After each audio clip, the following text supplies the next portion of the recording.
Bonjour à tous et bienvenue.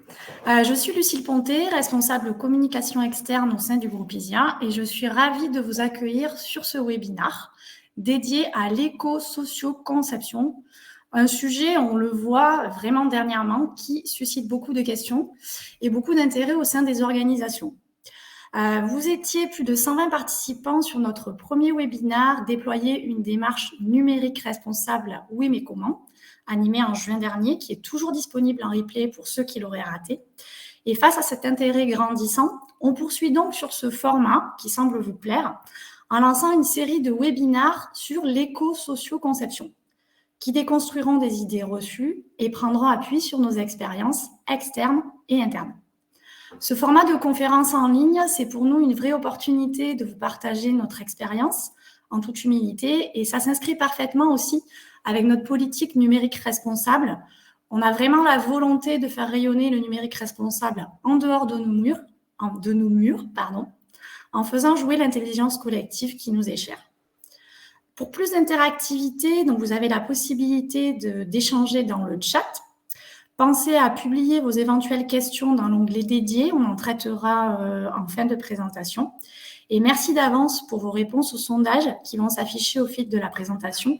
Ça nous permet d'en apprendre plus sur vous, sur vos attentes, pour ensuite vous proposer le contenu et les sujets les plus pertinents. Revenons à notre sujet du jour. Donc, éco-socio-conception, on vous dit tout. Durant cette heure ensemble, nous allons voir. Donc, on va d'abord poser les enjeux. On verra ensuite les principes fondateurs, puis comment mettre en place dans votre organisation. Et nous verrons ensuite les outils et les référentiels. Voilà, je vais passer la parole aux intervenants qui sont impatients de partager tout ça avec vous. Marc, je te passe la parole et je vous souhaite un bon webinaire.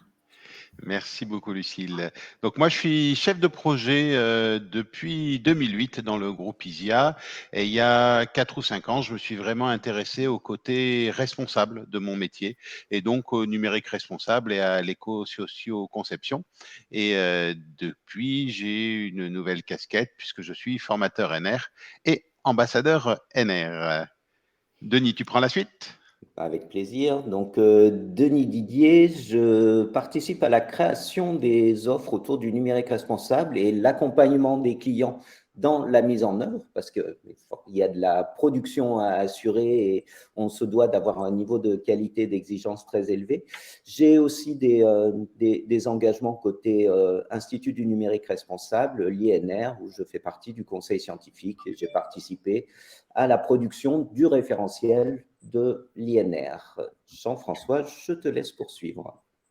Oui, bonjour à toutes et à tous. Je suis Jean-François Capla, je suis co-dirigeant et cofondateur du groupe ISIA. Je co-dirige le groupe ISIA avec Fabienne Amadori depuis de nombreuses années et donc j'ai en charge des fonctions au sein de la gouvernance et je suis aussi de près des sujets autour du numérique responsable et donc je travaille à la construction des offres avec Denis sur ces sujets-là et je supervise aussi un certain nombre de missions de clients qu'on accompagne. Et donc, peut-être pour enchaîner, voilà, peut-être quelques mots pour compléter ce que disait Lucille. Ces derniers mois, on a eu une accélération de la prise de conscience de l'urgence climatique et de l'empreinte environnementale du numérique. C'est un sujet qui est de plus en plus prégnant et qui amène de plus en plus d'organisations à s'intéresser à l'éco-socio-conception de services numériques. C'est évidemment une très bonne nouvelle. Et Lucille l'a dit, c'est un sujet qui suscite pas mal d'intérêt. On voit qu'il y a de plus en plus d'agences web, par exemple, qui mettent en avant des offres de services web éco-conçus pour se démarquer de la concurrence. Mais c'est aussi une vraie opportunité pour les organisations d'aligner leurs pratiques IT avec un engagement RSE ou une stratégie numérique responsable. Mais c'est aussi une opportunité pour fidéliser leurs collaborateurs ou pour attirer de nouveaux talents qui sont de plus en plus intéressés par ces sujets-là. Or, on va le voir, c'est un sujet qui est encore émergent et qui véhicule pas mal d'idées reçues et qui n'est pas toujours traité au bon niveau. Parce que pour faire de l'éco-socio-conception, ce n'est pas uniquement de demander à un développeur d'appliquer une liste de bonnes pratiques piochées dans un petit livre vert pour chercher à réduire l'empreinte carbone d'une page web. C'est bien plus que ça. Et on le voit en interne et dans les organisations avec lesquelles on échange, c'est certainement parmi les leviers d'une démarche NR le plus complexe, parce que sensibiliser les collaborateurs avec des fresques du numérique ou acheter du matériel écolabellisé, c'est une chose, mais réussir à déployer les pratiques d'éco-socio-conception à l'échelle d'une organisation pour avoir une vraie réduction de l'empreinte sociale et environnementale des services numériques qu'elle produit, c'en est une autre. Et c'est un sujet technique, mais pas que, et qui nécessite, un peu comme dans une démarche NR, d'avoir une approche globale et transversale. Donc, on a décidé de lancer une série de webinaires pour traiter de ce sujet avec un premier épisode dédié aux décideurs dans le domaine de l'IT et de la RSE, ou pour toute personne qui souhaite avoir des éléments de repère. L'idée étant de décliner après par la suite différents épisodes pour adresser les différents publics et différentes thématiques que ce sujet, qui est à la fois passionnant mais aussi complexe, embarque. Merci Jean-François d'avoir posé ce sujet, et on va donc pouvoir rentrer dans le vif de ce webinaire avec donc Marc. Je te propose de nous donner les bonnes raisons de s'intéresser à l'éco-socio-conception. Alors, déjà, ce que je vais essayer de faire, c'est de vous présenter en une dizaine de minutes la situation à laquelle on est arrivé aujourd'hui et pourquoi cette situation nous impose une nouvelle façon de concevoir les outils numériques. Tout d'abord, je vais remonter un tout petit peu dans le temps. En 1969, il y a un petit peu plus de 50 ans, il y a l'Apollo Guidance Computer qui a permis d'envoyer le premier homme sur la Lune avec seulement 4 kilo-octets de mémoire vive. Comme quoi, finalement, il y a 50 ans, on pouvait faire des grandes choses avec finalement pas grand-chose. Et finalement, en 50 ans, les choses ont bien changé. Les capacités de stockage, la puissance de calcul des microprocesseurs, le débit des réseaux ont progressé d'une manière exponentielle. Et finalement, les coûts associés se sont effondrés, nous faisant penser qu'il n'y avait plus de limites. Pendant ces 50 ans, on a vraiment cru que les ressources étaient infinies et en plus avec un coût relativement faible. Ça a donné quoi? Ça a donné une explosion des volumes de données, des traitements et des usages. Juste 2 indicateurs pour illustrer cette tendance. On a choisi ces deux-là, on aurait pu en mettre une dizaine d'autres tant les exemples sont nombreux. Aujourd'hui, une page web pèse en moyenne 155 fois plus qu'il y a 10 ans. Et le volume des datas que l'on produit et que l'on stocke est multiplié par 4 tous les 5 ans. Alors, ce sont des chiffres vertigineux. La tendance pour la datasphère, c'est-à-dire l'ensemble des données qui existent, est de l'ordre de 268 zétabytes de trafic par an. Un zétabyte, c'est 12 zéros de plus que des gigaoctets. Donc, on peut se poser la question de savoir si cette croissance, elle est justifiée. Est-ce qu'on peut dire que les utilisateurs sont 155 fois mieux servis ou plus satisfaits qu'il y a 10 ans? Est-ce que toutes les données produites et stockées sont réellement utiles, utilisables, utilisées? Eh bien, la réponse, elle est sans équivoque. C'est un grand non. Et on va voir pourquoi est-ce que nos choix de conception peuvent continuer à entretenir ou à réguler cette tendance. On a un adage de la conception d'expérience utilisateur, l'UX, qui nous dit « less is more ». Et pourtant, dans les faits, clairement, force est de constater qu'on n'est pas toujours raisonnable. Il y a eu une étude de Pendo qui a été publiée il y a quelques années, et le résultat de cette étude donne des chiffres qui sont assez révélateurs. Il y a à peu près 80% des fonctionnalités que proposent nos services numériques qui n'auraient pas lieu d'être. Et pourtant, on a dépensé des budgets pour les concevoir, pour les produire, on dépense de l'argent pour les héberger sur des équipements sécurisés, on a des charges de maintenance pour éviter les risques de sécurité, pour les faire évoluer, tout ça pour que personne ne s'en serve. Dans notre contexte actuel sociétal, qui est aujourd'hui hautement concurrentiel, choisir où et comment on veut employer notre argent, c'est économiquement efficace, ça évite de consommer des ressources énergétiques, des matières premières, de l'eau, et finalement, on rend un meilleur service aux utilisateurs. Et finalement, ces 3 points, ils couvrent les sujets d'environnement, du sociétal et de l'économie. Et ce sont les piliers du numérique responsable que vous connaissez maintenant, les 3 P, Planet, People et Prosperity.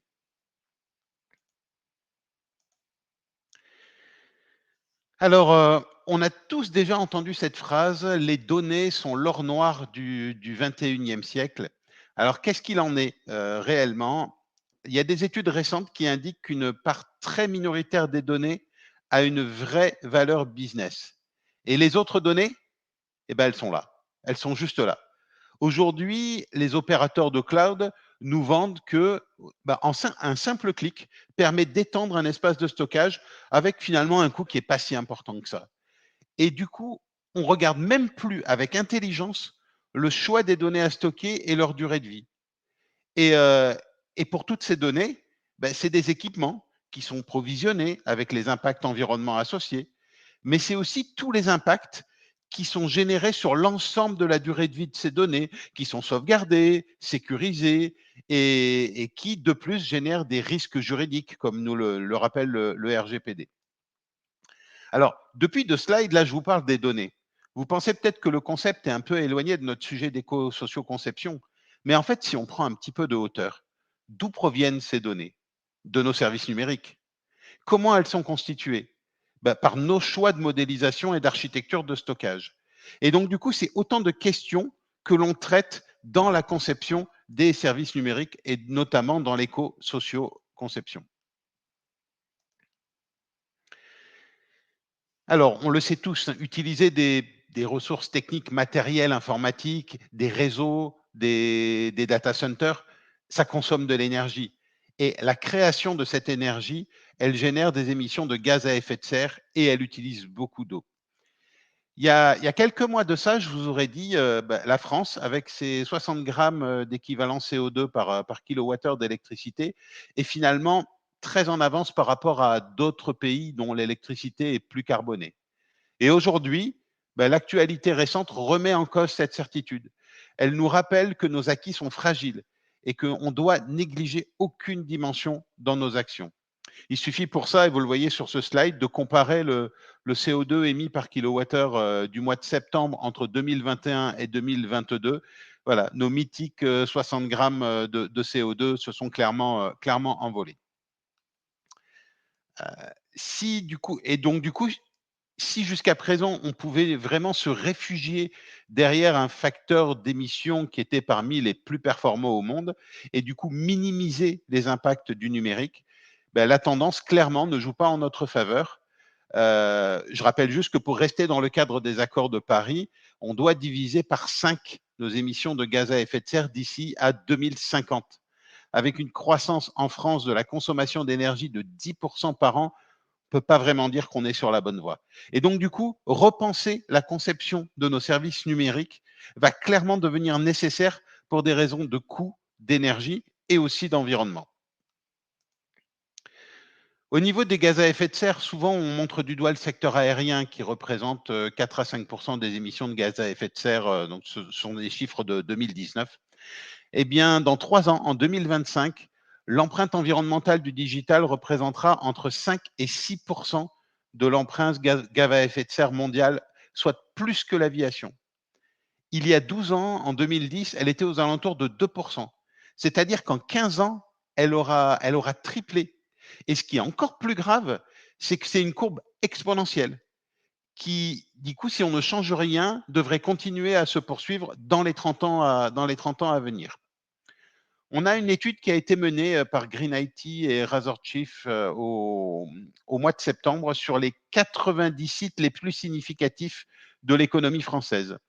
Et cette étude, elle confirme complètement cette tendance avec des chiffres qui sont édifiants. L'empreinte environnementale pour une année de ces 90 sites, c'est l'équivalent de 8 millions de kilos de CO2 émis et une consommation d'eau de 119 millions de litres d'eau, soit plus de 2200 années de consommation d'eau pour un Français. C'est juste énorme. Et puis enfin, en termes de cybersécurité, on a une espèce de, comment on pourrait dire, de méga burger où on empile les couches d'applications, de data, et chaque étage, c'est un point d'entrée pour être attaqué. Il faut savoir que 50 000 €, c'est le coût médian d'une cyberattaque pour une entreprise.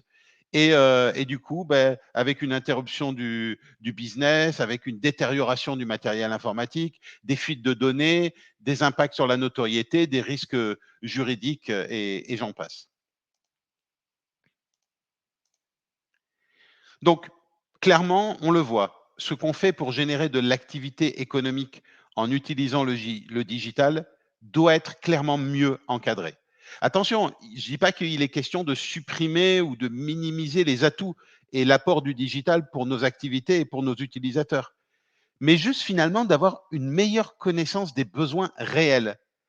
Parce que finalement, euh, qui sont-ils nos utilisateurs? Est-ce qu'on les connaît bien? Et aujourd'hui, dans les entreprises et les administrations, les technologies IT sont tellement naturelles, on a tellement l'habitude de les utiliser que ça nous demande un effort pour réaliser que le grand public peut être très éloigné de la technologie.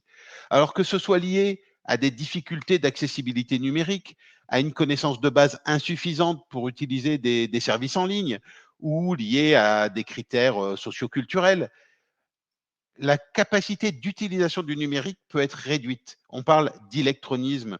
Je pense que vous avez déjà entendu ce mot. Typiquement, on connaît tous quelqu'un qui sait regarder un match de foot sur son smartphone, mais qui ne va pas être en mesure de faire une demande d'immatriculation de véhicule en ligne ou de déclarer ou de signer électroniquement une déclaration d'impôt. La population générale est-elle si différente de nos clients et de nos utilisateurs? Non. Quelle organisation peut aujourd'hui, par ses choix, se couper délibérément d'une frange de la population? Personne. Et vous l'aurez compris, le terme sociaux dans éco-socio-conception va vraiment nous aider sur ce point-là. Je parle rapidement des normes et j'y reviendrai en détail un peu plus loin dans ce webinaire. En France, la réglementation couvre les différents aspects de notre sujet. On a d'un côté des textes qui portent des aspects contraignants. Par exemple, on a la loi accessibilité, la conformité au RG2A, la loi de la protection des données personnelles avec le RGPD. Si on ne respecte pas ces textes, on est exposé à des sanctions financières. Et puis d'un autre côté, on a des lois qui sont orientées sur des enjeux environnementaux qui sont plus récentes et finalement, on a des aspects contraignants qui ne sont pas encore beaucoup mis en œuvre. C'est plutôt des lois cadres qui dessinent les orientations que la société doit poursuivre. Toutefois, il y a certains points d'attention qui sont à relever, notamment sur la loi REEN, réduction de l'empreinte environnementale du numérique, parce que cette loi, elle instaure dans toutes les filières universitaires des modules d'éco-conception, c'est pas rien. Elle prévoit la mise en place d'un référentiel d'éco-conception et elle impose aux collectivités de déployer une feuille de route numérique responsable à horizon 2025. Donc, on voit que finalement, s'engager dans une démarche d'éco-socio-conception, ça permet d'anticiper les futures réglementations, autant sur les aspects environnementaux que humains et éthiques. Merci beaucoup, Marc. On sait désormais pourquoi on doit s'intéresser à l'éco-socio-conception. On va vous faire travailler un peu. Du coup, vous allez avoir un sondage qui s'affiche devant vous. On aimerait savoir qu'est-ce qui vous a amené à participer à notre événement aujourd'hui. On est curieux. On vous remercie d'avance pour vos réponses.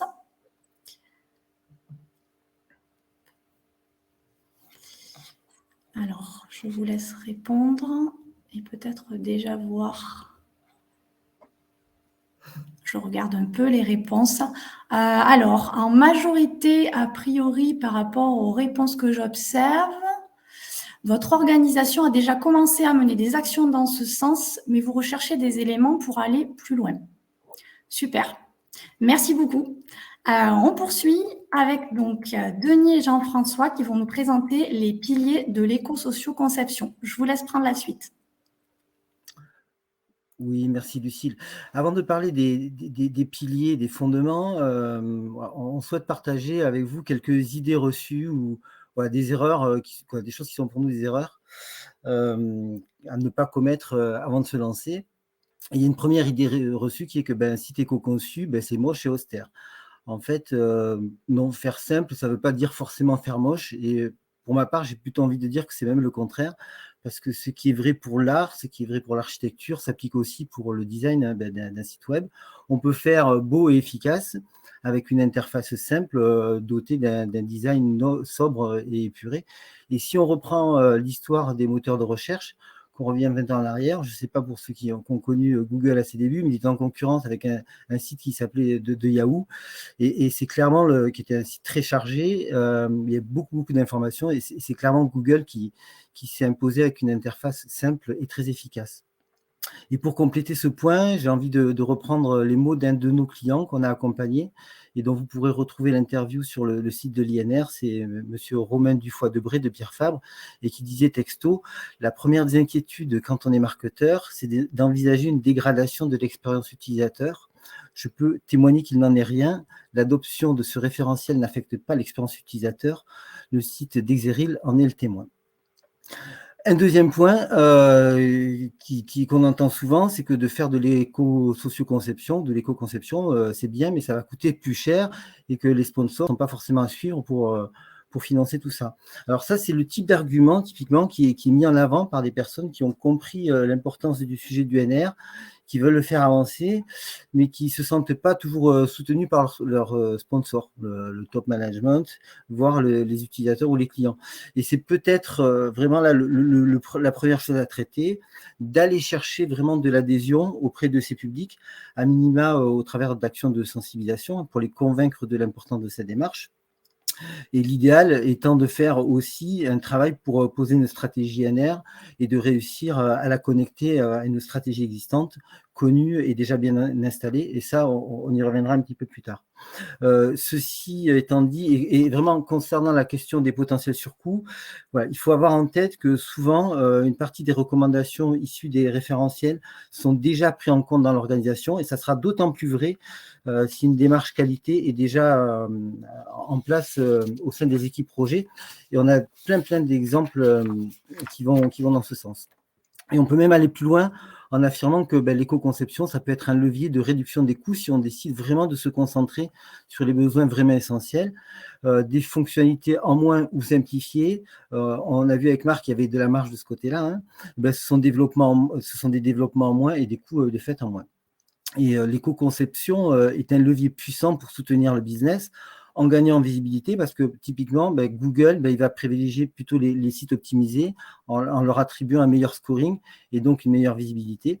Et ça contribue aussi à augmenter le taux d'engagement, parce qu'on sait que les visiteurs, ils apprécient un site qui va être plus réactif, et ça peut même être un moyen de se démarquer de la concurrence et d'améliorer l'expérience utilisateur. Et si on reprend l'exemple d'Etam, qui a augmenté de 20% son taux de conversion suite à une baisse de 0,7 secondes du temps moyen de chargement des pages. Donc, on voit bien que cette efficience peut être vecteur d'engagement et de performance financière. Autre point, c'est que l'éco-conception, c'est un site dont les pages web émettent peu de carbone. Ça, c'est aussi une idée qu'on entend souvent. Alors, le CO2, ou plutôt l'équivalent CO2, oui, mais pas que, parce que l'intégration d'une démarche numérique responsable dans la production de services numériques, ça va couvrir des enjeux environnementaux, bien sûr, dans leur ensemble. On va avoir aussi une empreinte eau, une empreinte matière, ou aussi une consommation d'énergie, mais c'est aussi des enjeux sociaux et sociétaux tels que l'éthique, l'inclusion et l'accessibilité. Marc en parlait tout à l'heure. C'est pourquoi on préfère aller au terme d'éco-conception, celui d'éco-socio-conception, ou encore de conception responsable, qui nous semble, le terme d'éco-conception nous semblant trop réducteur. Et on comprend bien qu'avec une page dotée d'une empreinte équivalent carbone optimisée et dont le scoring d'accessibilité serait mauvais, voilà, là, il y aurait quelque chose de dissonant ou d'incomplet. Donc, vraiment, les deux vont vraiment de pair. Et à noter aussi, peut-être pour terminer, que la conception responsable, ça ne concerne pas que les sites web. On peut éco-concevoir une application desktop ou une application mobile. Et voilà, ce que seraient les services métiers sans les données, sans les infrastructures qui permettent d'héberger et de faire transiter les données. Donc, c'est finalement tout cet écosystème qu'il va falloir considérer et qui renvoie au 6e point que Denis détaillera après. Et un dernier point, avant de laisser la parole à Denis, c'est que voilà, pour beaucoup, l'éco-conception, c'est un sujet technique et c'est l'affaire des projets IT. Alors ça, c'est une erreur qu'on a commise par le passé avec l'accessibilité. On a pensé souvent à tort que c'était un truc de geek. que les développeurs allaient s'en préoccuper. Or, ce qu'on voit, c'est que dans les faits, tout ça n'a pas bien fonctionné, parce qu'on a aujourd'hui seulement 17% des sites qui respectent les taux de conformité de 75% au RG2A, qui est imposé par la loi. Donc, on a oublié que les techniciens, ils suivent des directions que les métiers et les équipes projets donnent pour répondre à un besoin utilisateur et à un alignement avec vraiment les valeurs stratégiques de l'organisation. Donc, bien sûr, il y a des savoir-faire techniques, mais c'est pas que ça, c'est aussi d'abord des besoins utilisateurs et des positionnements stratégiques, et ça, c'est pas sous le contrôle des équipes techniques. Donc, ça va être vraiment essentiel d'intégrer les métiers, les utilisateurs pour challenger les besoins, pour simplifier les demandes et pour déterminer les fonctionnalités qui sont vraiment essentielles. Et ça peut pas se faire sans les utilisateurs, mais bien avec eux. Et je passe la parole à Denis, qui va continuer. Alors, on va essayer de déconstruire quelques éléments. Le premier, c'est certains langages ne permettent pas de faire de l'éco-conception. Alors, on va plutôt essayer de raisonner à l'envers et on va se demander si la meilleure plateforme possible, le meilleur langage possible va vous garantir un service qui sera complètement impeccable d'un point de vue éco-socio-conception. Bien évidemment que non. Ce sont nos choix d'implémentation, nos choix fonctionnels, nos choix d'architecture qui vont déterminer l'efficacité globale du service. Donc, est-ce qu'on peut faire de l'éco-socio-conception en développant en assembleur, avec un framework Java, avec des technologies Node.js? Eh bien, la réponse, elle est uniquement entre vos mains. Est-ce que vous embarquez dans une démarche d'éco-socio-conception? C'est la seule question qui va prédéterminer sur ces choix de langage et de plateforme. Le sixième point que l'on vous propose, c'est pour faire de l'éco-socio-conception, il suffit d'alléger le poids des pages web et optimiser la performance des data centers. Alors, comme l'a évoqué Jean-François, chaque étage d'un service numérique a des enjeux spécifiques. Et même si les notions front-end, back-end tendent à se diluer avec les évolutions technologiques, on a toujours des composants techniques qui sont dédiés pour chacune de ces parties d'opération. Et je vais prendre un exemple et rebondir sur une des questions qu'il y avait dans le chat. Je prends un appel API et je n'utilise que 20% des données retournées. Ça, ce n'est pas lié au poids des images, ce n'est pas lié à l'efficacité énergétique du data center, mais il est très facile d'imaginer que tout ce qui est mis en œuvre pour collecter 80% de déchets, ça va forcément avoir des impacts. Le septième point que l'on vous propose, c'est pour se lancer dans une démarche d'éco-conception, il suffit d'appliquer un référentiel ou une liste de bonnes pratiques et tout va rouler.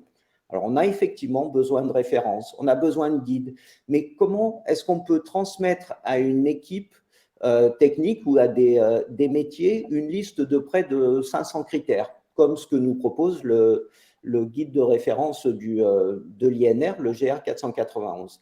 Et comment peut-on espérer que ces 500 critères soient tous systématiquement appliqués? Eh bien, en fait, pour déployer une démarche et un référentiel, il faut s'appuyer sur un existant. Il faut avoir une stratégie numérique responsable qui soit installée à l'échelle de l'organisation. Et surtout, il faut arriver à contextualiser le référentiel par rapport aux objectifs et à la maturité de l'organisation. Donc, si vous avez en tête une checklist qui marche dans tous les cas, c'est complètement utopique, c'est contre-productif et voire ça peut générer de la déception parce que ça sera au final pas très applicable. Le huitième point, c'est OK, je fais les efforts pour faire cette démarche d'éco-socio-conception. Est-ce que je vais pouvoir mettre quelque part un coup de tampon pour ce label? Alors, les certifications des services numériques éco-conçus n'est pas encore complètement disponible. Il y a des travaux qui sont menés, notamment par l'INR, dans ce sens-là, mais pas encore finalisés. Aujourd'hui, on a des scores d'impact qui sont utilisables, sans qu'aucun de ces outils ne puisse complètement et unanimement se réclamer d'une démarche scientifique reconnue mondialement. Donc, on a des éco-scores qui vont couvrir les émissions de CO2, les émissions d'eau, parfois des données un peu plus larges sur les matières, sur l'énergie, mais la meilleure utilisation que l'on peut faire de ces outils de scoring, c'est bien de les utiliser pour tracer les évolutions. Regardez comment nos impacts évoluent en fonction des améliorations successives. Et là, on va pouvoir effectivement communiquer sur des gains obtenus par l'éco-socio-conception. Je vais laisser Jean-François passer sur les principes clés. Oui, merci Denis. Effectivement, je vais changer de slide, excusez-moi. J'y suis. Quelques principes clés effectivement à présent. Peut-être plus que l'acquisition finalement de nouvelles compétences techniques, une démarche de conception responsable, ça va nous demander de changer des habitudes qui sont souvent bien tenaces. Alors, un premier principe essentiel, c'est celui de la sobriété, un terme dont on entend pas mal parler ces temps-ci. Less is more, disait tout à l'heure Marc, simple is smart, keep it simple, faire penser nécessaire et suffisant, faire mieux avec moins. Voilà quelques formules pour nous qui résument finalement assez bien la philosophie d'une conception responsable.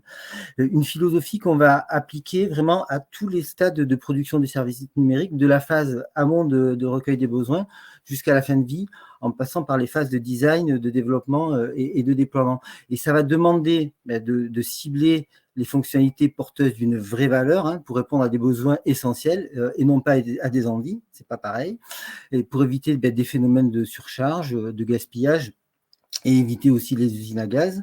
Ça va permettre de produire des choses simples qui seront maintenables et durables et ça va demander de penser non plus avec des seuils maximum, mais plutôt en termes d'optimum et de minimum acceptable pour les utilisateurs. Et se dire aussi que parfois, c'est faire sans. Si on reprend l'exemple de la SNCF qui nous demande de télécharger une application de plusieurs dizaines de mégas sur notre portable pour avoir un QR code et afficher le quai de départ un quart d'heure avant le départ, on peut se dire que juste un simple mail qui envoie le QR code et un SMS qui envoie le quai de départ de notre train, ça peut suffire. Deuxième point, c'est de remettre l'utilisateur au centre. Marc le disait tout à l'heure, on voit que 80% des fonctionnalités ne sont pas ou peu utilisées dans les services numériques. Ça veut dire qu'il va être nécessaire de questionner l'utilité vraiment de chaque fonctionnalité, de chaque contenu. Des services peuvent parfois être développés en réponse à une envie d'un décideur et non pas pour répondre à un réel besoin des utilisateurs.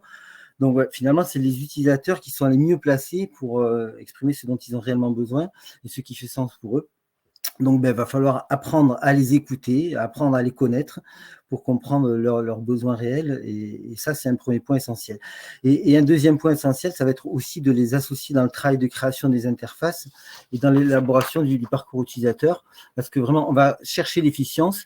Et l'utilisateur doit pouvoir accomplir facilement et efficacement la tâche à accomplir et où trouver l'information qu'il est venu chercher. Donc, c'est vraiment la complexité de chaque page d'un parcours qui doit être questionnée. Est-ce que la page est trop chargée ou à l'inverse trop pauvre et on peut avoir un parcours qui serait fragmenté.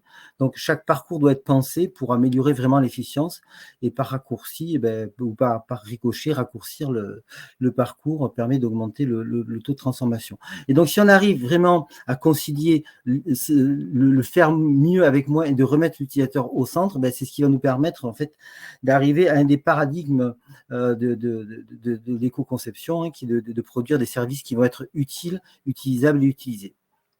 Un troisième point concernant l'importance de la mesure, on dit qu'on pilote bien que ce que l'on mesure. Bien sûr, la mesure de l'empreinte d'un service est un des principes clés pour guider la démarche. Ça va nous permettre de nous situer avec des éléments tangibles, d'identifier les pistes d'amélioration et d'inscrire les actions dans une démarche de progrès continu. Tout ça, c'est vrai. Encore, faut-il savoir quoi mesurer, comment le mesurer et quoi en faire. Ça, c'est un tout autre sujet. C'est pas forcément très simple de s'y retrouver parce qu'il y a tout un ensemble d'outils qui existent aujourd'hui, des outils de mesure avec des critères et des approches différentes, mais ça, on y reviendra, et Marc en reparlera plus loin dans le webinaire. Et un point aussi, effectivement, qui nous semble essentiel pour nous, c'est que la conception responsable, c'est l'affaire de tous. La responsabilité de l'éco-conception d'un site, ça ne repose jamais sur une seule personne. Vraiment, tout le monde a un rôle à jouer. que ce soit les utilisateurs, les équipes IT, mais aussi les décideurs, et j'y reviendrai un petit peu plus tard, toutes les fonctions transverses de l'organisation qui vont pouvoir soutenir la démarche. Donc les concepteurs, ils vont devoir interroger les besoins, les designers, ils doivent créer des choses au plus juste, les développeurs, il faut qu'ils soient malins et qu'ils optimisent quelque part leur code et leur technique, et les contributeurs doivent vraiment considérer chacun des contenus pour soutenir et être acteurs de cette démarche qui, vous l'avez compris, est une démarche transverse et qui implique tout un tas d'acteurs dans le système. Merci Jean-François. J'ai un peu avancé vite. Excusez-moi. Donc là, on a posé les bases, on a parlé des enjeux et de la conception responsable. Maintenant, on va aborder la manière dont on peut déployer cette démarche à l'échelle d'une organisation. Et donc, je vous laisse poursuivre. OK. Alors, donc, si on résume un peu, la sobriété qui est prônée par le numérique responsable, elle a aussi un impact, c'est qu'elle va conforter les autres enjeux opérationnels de nos projets IT.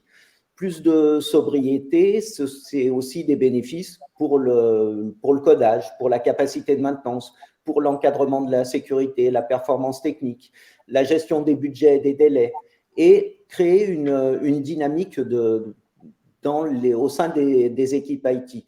Et la majorité de ces points sont adressés dans l'étape de cadrage et de design que vous avez sous les yeux, la partie bleue en haut à gauche. Donc, cette phase de design et du XUI, c'est aussi une opportunité pour prendre toutes les décisions qui vont avoir un surcoût extrêmement faible si on les adresse au plus tôt, en prenant en compte l'expérience utilisateur, en générant une bonne connaissance de tous les profils de nos utilisateurs, les personas, et ces choix vont effectivement se propager dans l'ensemble des étapes suivantes pour améliorer les services numériques et être conforme avec la règle des 3 U qu'on a déjà évoquée, utile, utilisable, utilisé, qui sont des fondements du NR. Aujourd'hui, nos demandes et nos besoins sont plutôt dans un mode expansif et l'encadrement des budgets nous pousse à contraindre un petit peu ces éléments, et le numérique responsable va aussi être un axe supplémentaire pour engager des processus de sobriété, d'allègement, et ça va se propager sur la production. Donc, cette phase de cadrage et de design, si on regarde les bénéfices qui peuvent en sortir très concrètement, c'est la création d'une dynamique en embarquant aussi les utilisateurs, la réduction des temps de développement en faisant que des choses utiles, l'optimisation des flux réseau et des performances techniques parce qu'on va alléger les éléments et ça sera plus rapide, et une sobriété des besoins exprimés. Une fois cette étape passée, on va rentrer dans des démarches de conception technique et fonctionnelle qui vont permettre de définir les solutions techniques, les réseaux, les socles matériels, logiciels, les données à créer ou déjà disponibles, réutilisables. Et dans tous ces cas, on va viser une réduction des impacts environnementaux.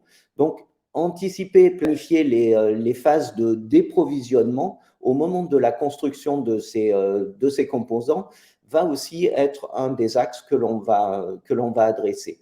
Donc, en plus des bénéfices d'un point de vue purement numérique responsable, on va avoir des bénéfices sur les coûts opérationnels, sur les risques de sécurité, sur l'encadrement de la dette technique qui vont être beaucoup plus efficaces.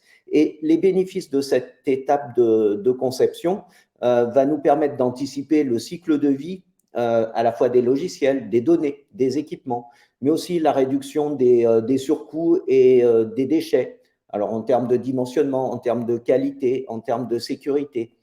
Systématiser des bonnes pratiques et des savoir-faire, ça c'est un peu le rôle des architectes et des mécanismes d'urbanisation, et en finale, effectivement, d'avoir un objectif de réduction de dette technique.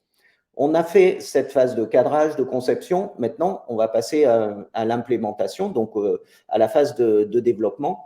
Et les développements, on l'a déjà évoqué, vont bénéficier de tout ce qui s'est passé avant. Ce n'est pas qu'un sujet technique, Jean-François l'a évoqué précédemment.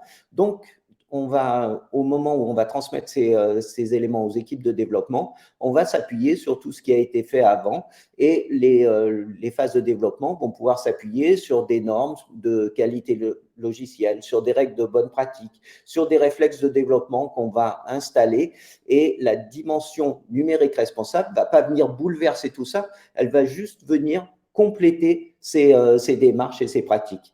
Et en termes de bénéfices, eh bien, on va avoir nécessairement des optimisations sur les flux réseau et les performances. On va avoir par exemple, si on est sur du site web, des pages qui vont se charger plus vite et les impacts que ça peut avoir sur la notoriété et la satisfaction utilisateur. Mais on va aussi rentrer dans des démarches de simplification des phases de maintenance, de réduction des bugs et de la qualité, une amélioration de la qualité logicielle. Une fois tous ces points mis en œuvre, on va les déployer. Alors, les phases de déploiement continu qui viennent compléter les démarches de DevOps. Et le numérique responsable va, là encore, ne pas bouleverser ces pratiques, mais venir installer des éléments pour enrichir ces pratiques. Et en termes de bénéfices directs dans ces démarches, eh bien, on va optimiser nos ressources de CI/CD, intégration continue dans ces process, et la possibilité de commencer à déployer aussi des indicateurs, des KPI, pour vérifier la progression de nos challenges autour du numérique responsable. Et dernière étape, c'est effectivement l'hébergement de nos solutions, de nos services numériques, qui vont nous permettre aussi d'avoir une valeur business plus installée, de pouvoir choisir les modes de sécurisation, les niveaux de protection dont on a besoin. Et bien sûr, ces éléments risquent d'évoluer au fil du temps, donc on va aussi encadrer la surveillance de ces éléments, notamment des données, parce qu'on sait très bien qu'une donnée qui a une valeur business dans le temps, elle se dégrade et peut devenir ce qu'on appelle un dark data que Marc a déjà évoqué. Donc, surveiller la qualité et l'évolution de ces collections de données est aussi une bonne pratique que le numérique responsable va vous inciter à faire. Et en termes de bénéfices de cette étape-là, on va être focalisé sur de la réduction des coûts, l'élimination des déchets et peut-être installer de nouvelles dimensions de relations entre clients et fournisseurs de solutions d'infrastructure. Et j'en ai terminé sur ce point-là. Je vais passer le relais à Jean-François pour les objectifs du numérique responsable. Oui, Denis, effectivement, on vient de voir qu'il y avait pas mal de leviers à chacune des étapes. Encore faut-il définir ce qu'on poursuit. On a commencé à l'évoquer tout à l'heure, une conception responsable, elle prend appui sur les différents piliers du développement durable, les 3P, People, Planète, Profit. Donc la réduction de l'empreinte carbone peut être un levier pour adresser l'aspect planète, mais ce n'est pas le seul. On va trouver d'autres leviers comme la réduction de l'empreinte eau ou la réduction de la consommation d'énergie. Et si on élargit un peu, toujours dans cette logique d'intégration des 3P, on voit qu'on peut adresser tout un ensemble d'objectifs, certains étant d'ordre plutôt quantitatif, c'est-à-dire qu'on va pouvoir les quantifier grâce à de la mesure. C'est le cas des objectifs de réduction de l'empreinte environnementale, des objectifs d'amélioration de l'utilisabilité, mais aussi d'objectifs de réduction des coûts de production et d'exploitation. Et on va trouver aussi, en complément de tout ça, des objectifs plus qualitatifs, comme le respect du cadre réglementaire, la recherche d'inclusion, d'éthique, ou encore l'amélioration de l'attractivité. Et pour chacun de ces objectifs, on va trouver des leviers actionnables ou des périmètres d'action différents.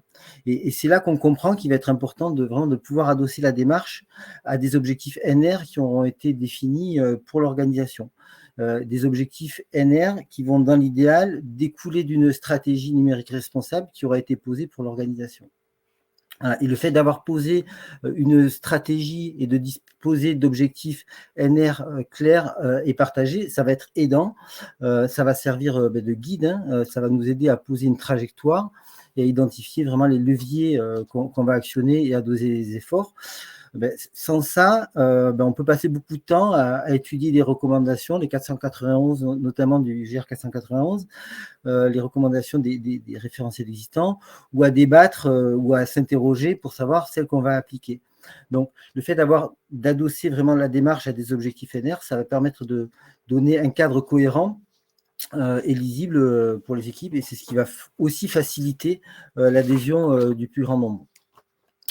Et c'est aussi ce qui va nous permettre finalement de définir des indicateurs cohérents, de rendre la démarche pilotable et d'inscrire le tout dans une démarche d'amélioration continue. Et ce qu'on va chercher à faire finalement, c'est de créer un référentiel de bonnes pratiques internes à l'organisation qui va être quelque part la traduction des objectifs NR que l'organisation aura posés en lien avec sa stratégie NR. Et pour faire le lien avec ce que Denis disait, dans le but d'avoir des recommandations qui couvrent vraiment tout le cycle de production numérique, on va vraiment adresser toutes ces dimensions-là. Certaines concerneront plus les phases amont de cadrage et de design, d'autres porteront sur des choix plus d'architecture et de conception technique, et d'autres sur des règles de codage ou d'implémentation. Donc, ce référentiel, on va le co-construire avec le représentant des équipes projet en prenant appui sur des référentiels existants qu'on vous présentera tout à l'heure. Et on va coupler ça avec un écosystème projet existant, un écosystème de pratiques, de méthodes et d'outils. Et le fait d'avoir cette adhérence, c'est ce qui va permettre d'avoir quelque chose de déployable dont les équipes vont vraiment pouvoir se saisir facilement et sans forcément avoir un surcoût énorme. Et pour donner du sens avec un contexte, on va les associer à des objectifs NR projets qui ont été préalablement posés et idéalement, je le disais tout à l'heure, en lien avec la stratégie. Et une fois qu'on agrège tout ça, on va créer un référentiel maison qu'on va éprouver sur un ou plusieurs projets pilotes et qu'on va outiller avec des checklists, des grilles d'audit ou des outils de mesure pour pouvoir mesurer le taux de conformité et l'atteinte des objectifs qu'on se sera donné. Et le fait d'avoir un référentiel commun, c'est ce qui va permettre de déployer après et de passer à l'échelle. Et ce passage à l'échelle, il va nécessiter de s'appuyer sur l'ensemble des composantes de l'organisation. Les RH pour accompagner la montée en compétences des équipes, la communication interne pour expliquer la démarche et embarquer, les managers pour impulser et relayer. Et c'est là qu'on voit vraiment que c'est un sujet qui concerne tous les acteurs et tous les métiers de l'organisation.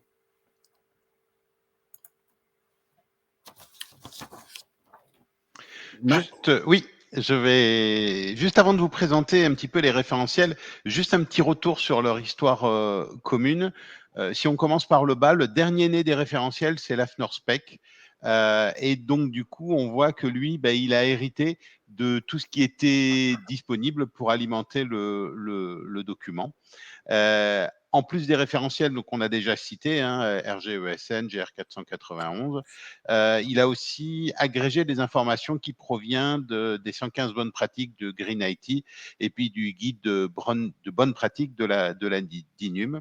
Et finalement, si on remonte un petit peu dans le temps, on s'aperçoit que le RGESN lui-même a bénéficié des travaux de l'INR, des travaux que l'INR a fait pour produire le GR 491. La DINUM, finalement, elle a extrait du GR 491 les éléments, on va dire, planètes qui ont été jugés pertinents.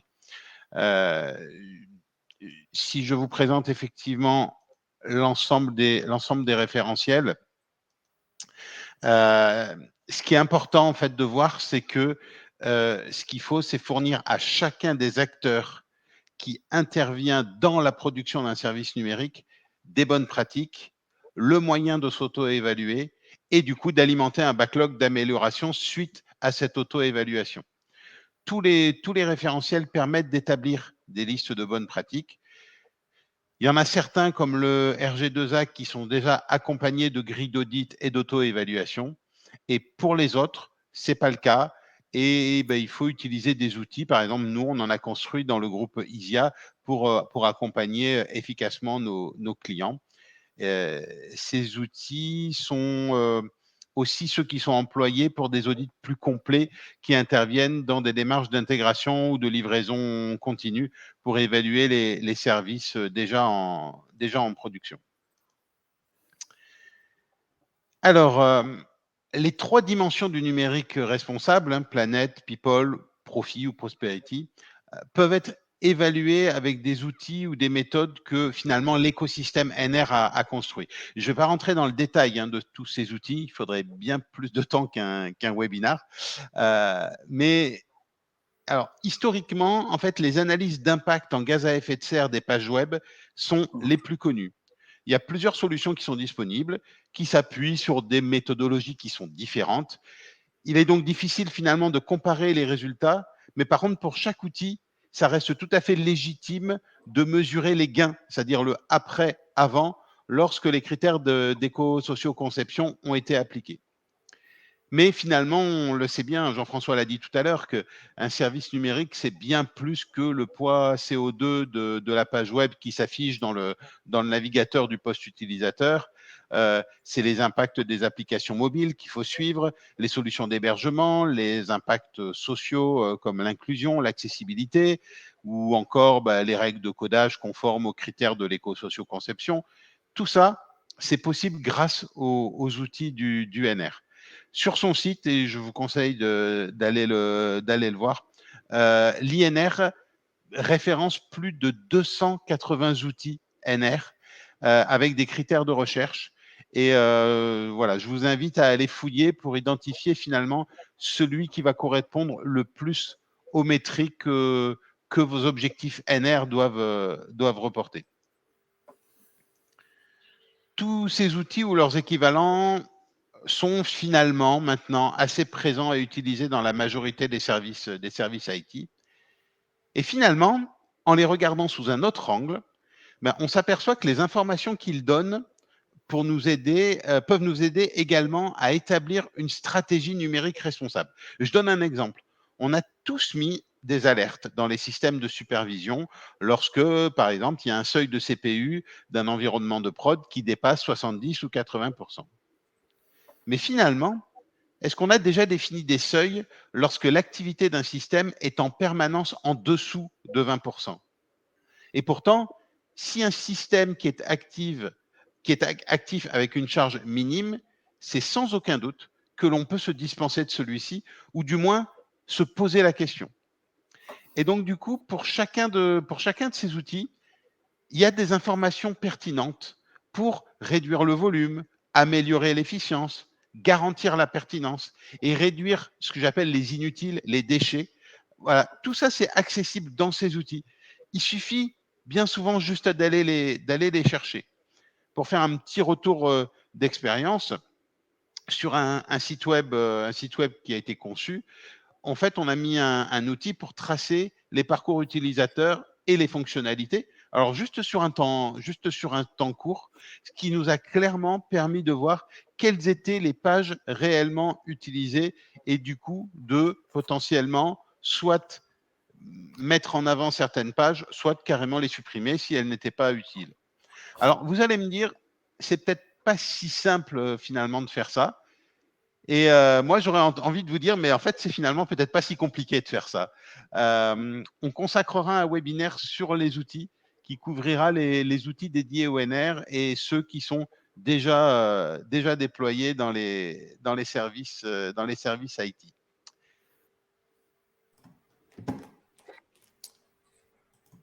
Alors, je vais prendre la suite.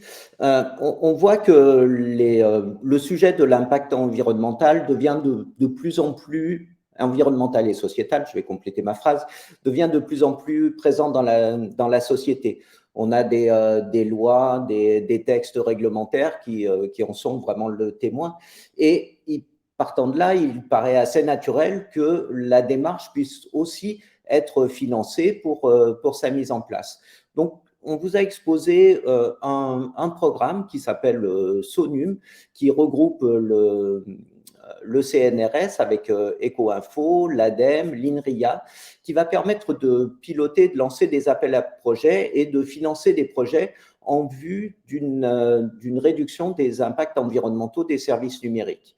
Alors, l'actualité sur ce type de programme est très riche et parfois, en fonction des territoires, les possibilités de financement, de subventions peuvent être assez différentes. Et il faut vraiment aller chercher ces modes d'accompagnement et ne pas hésiter à solliciter les collectivités territoriales, particulièrement les conseils régionaux, mais aussi l'État via les appels à projets nationaux. Par exemple, France Relance 2030 pour le verdissement du numérique, ou les agences comme l'ADEME pour des projets de réduction des d'émissions des gaz à effet de serre, des projets d'économie circulaire et circulaire, ça marche pas mal d'ailleurs, ou de traitement des déchets.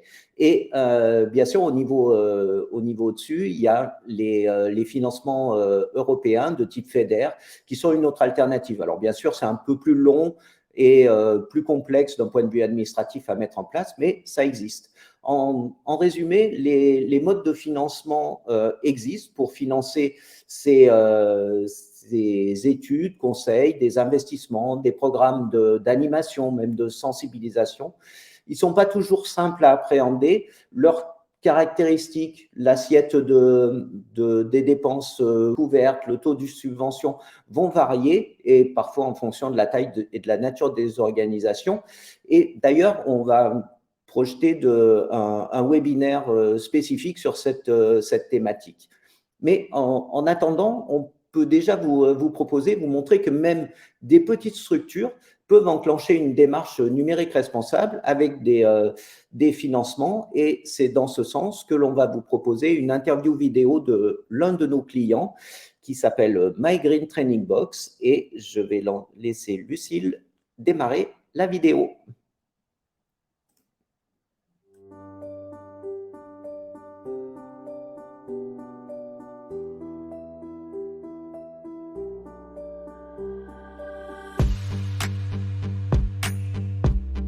Je suis directeur du développement chez My Green Training Box et je suis ingénieur pédagogique digital depuis plus de 20 ans. Et My Green Training Box est la première plateforme de diffusion de formations numériques en accès libre et gratuit sur le développement durable dans plusieurs secteurs. Notre objectif est de proposer des formations de qualité, des formations fiables qui sont développées avec des experts scientifiques et techniques.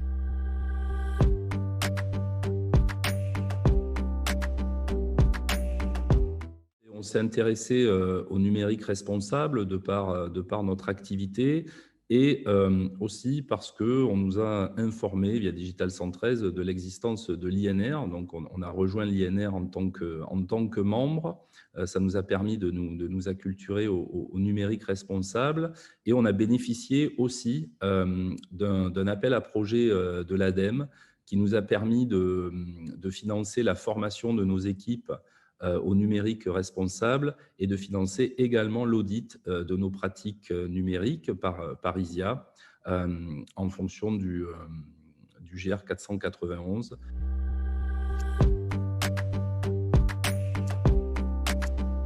Ce qui a été intéressant pour nous, c'est que d'abord, on s'est aperçu que c'est une démarche globale, c'est une démarche qui va plus loin que simplement l'aspect technique et informatique du numérique responsable. Ça s'inscrit dans l'ADN de l'entreprise et dans les valeurs de l'entreprise.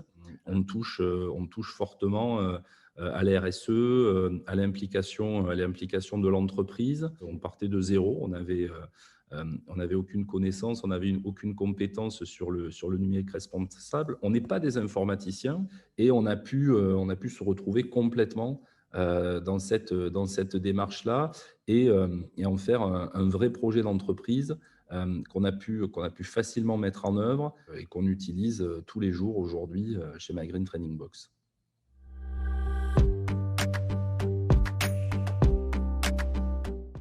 Parmi les suites à apporter aujourd'hui à ce premier travail, à ce premier chantier, il y a deux objectifs. Tout d'abord, on va proposer bientôt une formation en accès libre sur notre plateforme, sur nos pratiques numériques responsables.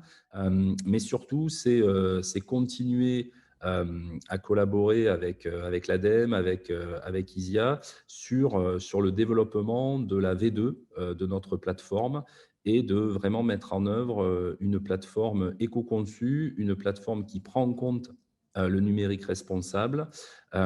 Et ça, c'est quelque chose qu'on espère mettre en œuvre rapidement et qui sera disponible, on l'espère, d'ici la fin de l'année prochaine.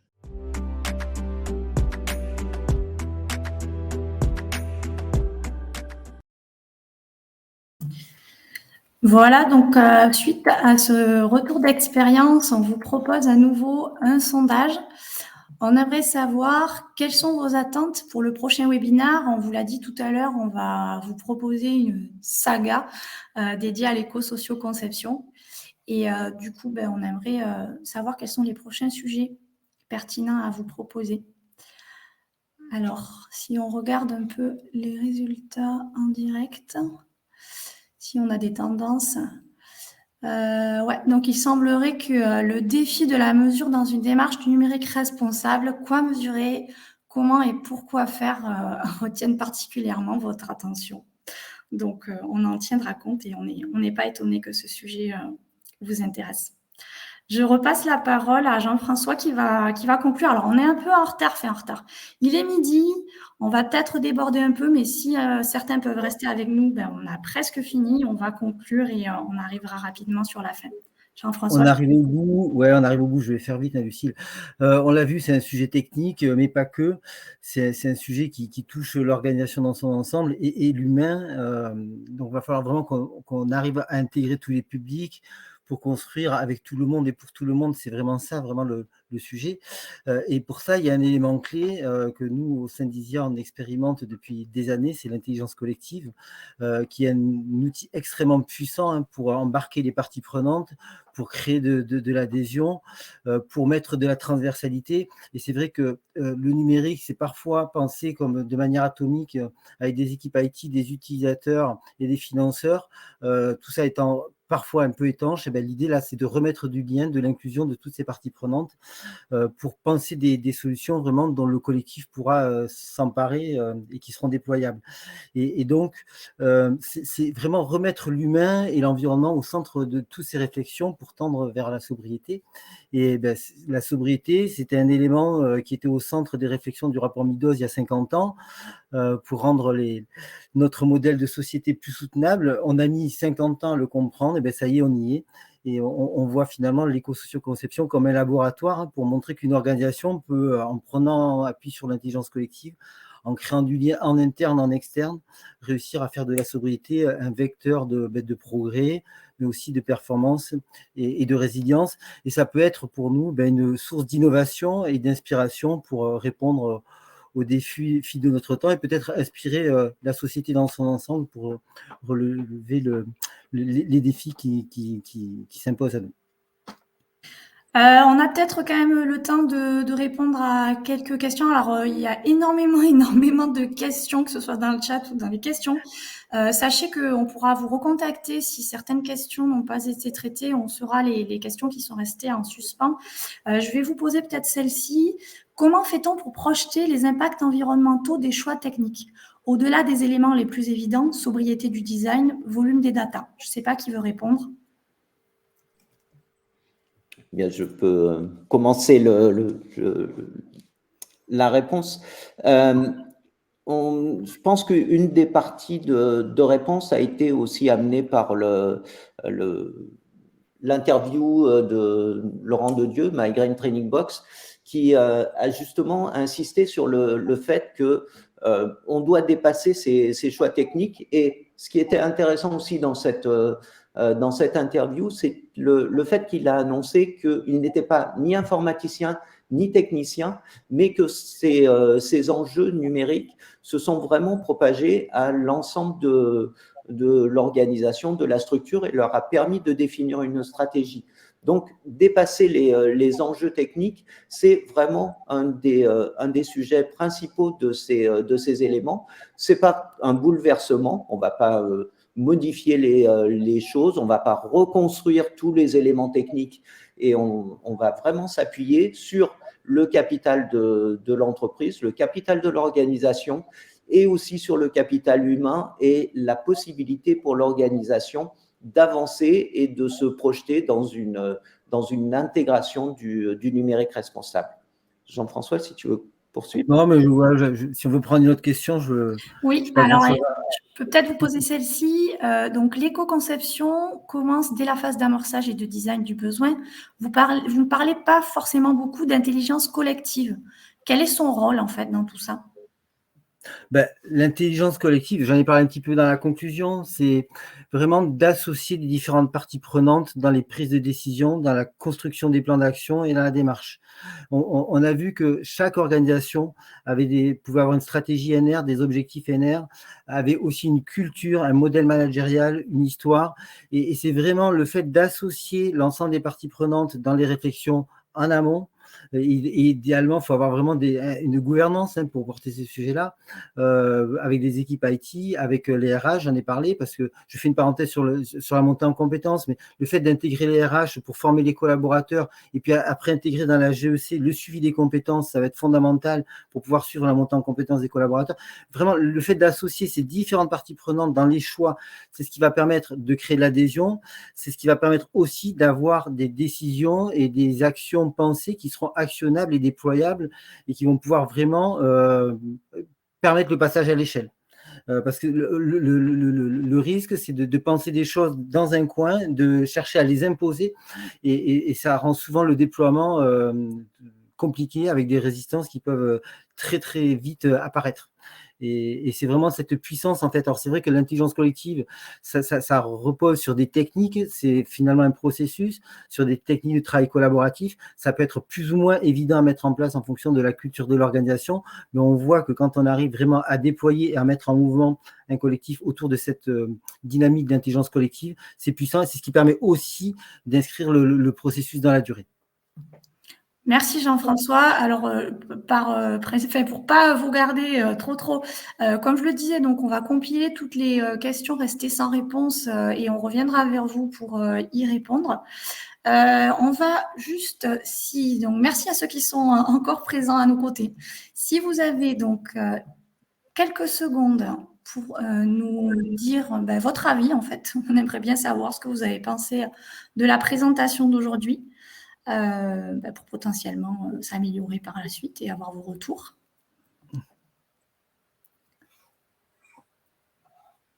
Hop. Voilà. Bon, globalement, ça fait plaisir. On a 80% de j'adore, donc super. Merci en tout cas d'avoir pris le temps de répondre. Pour terminer, donc, je vous propose de rester connectés après cette présentation, notamment par le biais donc d'un podcast qu'on a lancé ce mois-ci, toujours dans l'idée de diffuser le numérique responsable en dehors de nos murs.